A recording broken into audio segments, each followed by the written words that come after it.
money used to be the root of evil, now they selling out just to get some attention. They gon' dig right, then they gon' dish it, just so you can reply and they mention. All that hate, they gon' get you no pension. Act like you real, but you really... Greedy Gang, what's up? What's up, Greedy Gang? A lot of people been waiting to see what Quavo had to say about, TakeOff death, right? Or if he was going to issue a statement, or if he was, just going to keep quiet. And he finally released a statement via his Instagram, right? But before I jump into that statement, man, I'm going to just touch bases on TakeOff a little bit in case nobody is familiar or didn't know certain stuff about TakeOff, man. TakeOff real name was Kirsten Kari Ball. He was born June 18, 1994. That made him a Gemini. TakeOff was pronounced dead November 1st, 2022. He was born in Lawrenceville, Georgia, but he was pronounced dead in Houston, Texas. He passed away at the age of 28 and left no kids behind. TakeOff mama was Tatiana Davenport. His mother was Quavo's oldest sister. She earned her living by doing hair. She was a good hairstylist. Mr. Ball was TakeOff's father. He had no relationship with TakeOff whatsoever and never was a part of his life.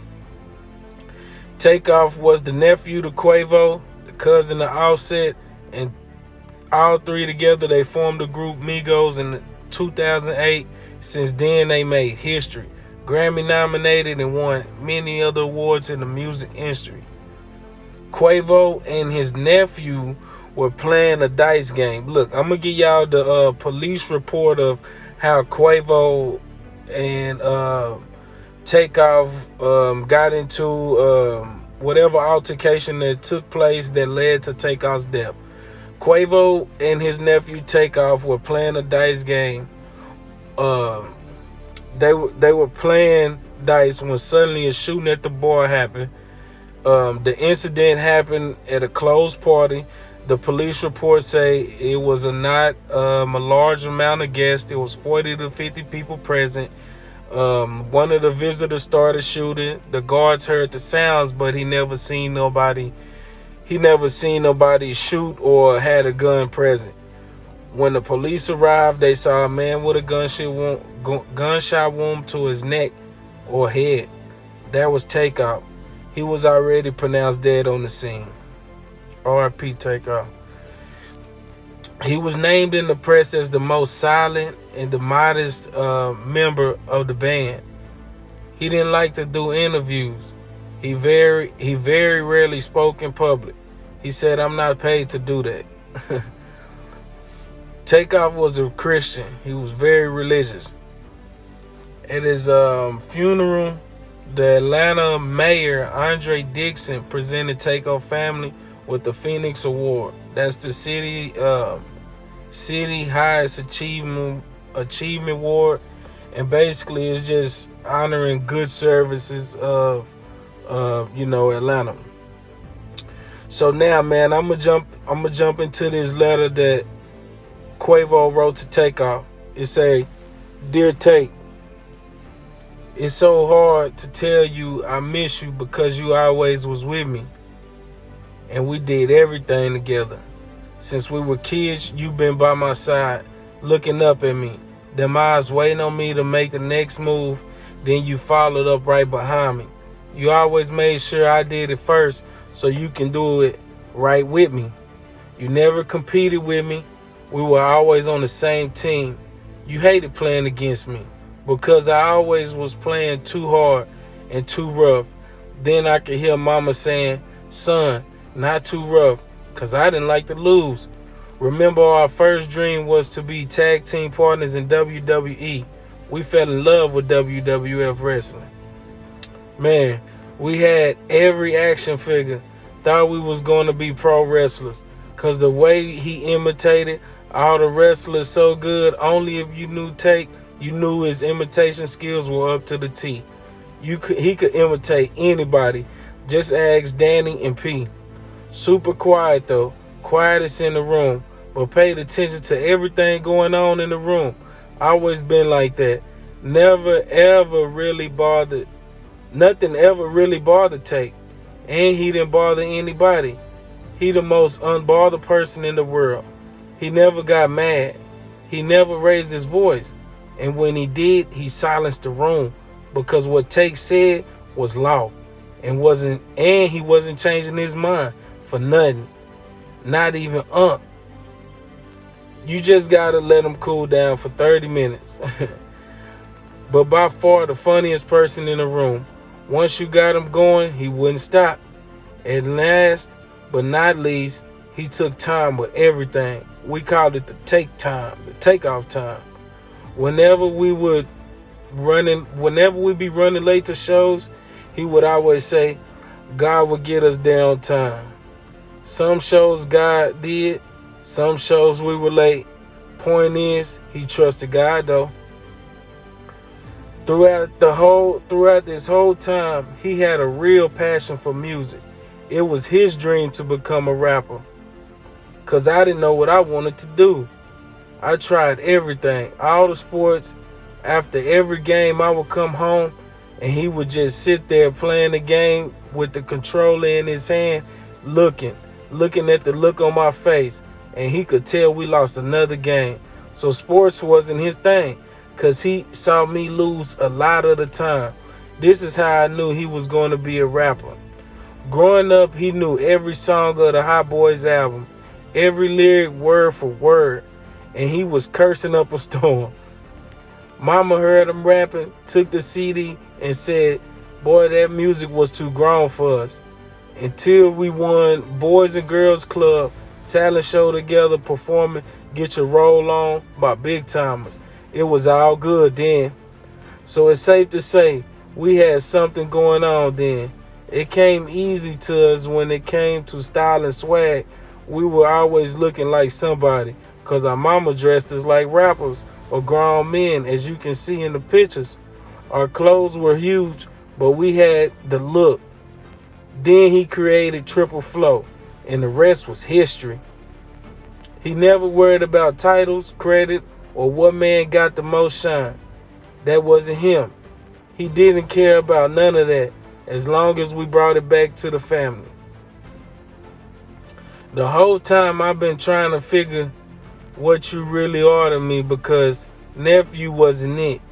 We hated that word nephew, or when they said and few, because we always knew we were way closer than that. And it made me feel old too. But I knew you weren't my brother because you are my sister's son. So I couldn't say brother. Now I finally get it. You are an angel watching over me. Man. Oh, that boy said, you are an angel watching me and watching us this whole time in living form, making sure everyone felt your love and hugs while you here. And you made our dreams come true. Whenever you spoke it, manifested it. When you said God gonna do it, he did it. I'm just proud to be in your life. I'm proud to be your uncle. I'm proud we saw the world and done things we could have never imagined together. We laughed way more than we ever argued. And I always was in the wrong. When we did argue, I was always in the wrong. I guess mama made that rule too. I'm proud to say I've seen your blessings. I'm proud to say I've seen your blessings. I've seen you bless me, you bless mama, you bless Shara, you bless Treat, Heaven and Zeke. You will continue to send your blessings down from heaven, and I will continue to keep your name alive long as I live.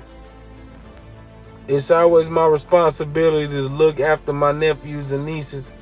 I will do that before we make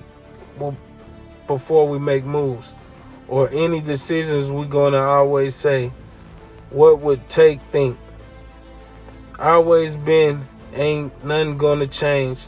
Me and you knew we gonna always be with each other for life, and just like now, we gonna see each other again. I love you with all my heart. I'll never leave you. I guess God just ain't need my help. So can you ask him for me what I gotta do to be with you again, in place where there's no pain, no demons, no jealousy, no envy, no greed. Whatever we have to do, God, to be in the place of the paradise, send us the tools now, because we want to be with Take. Love you, nephew.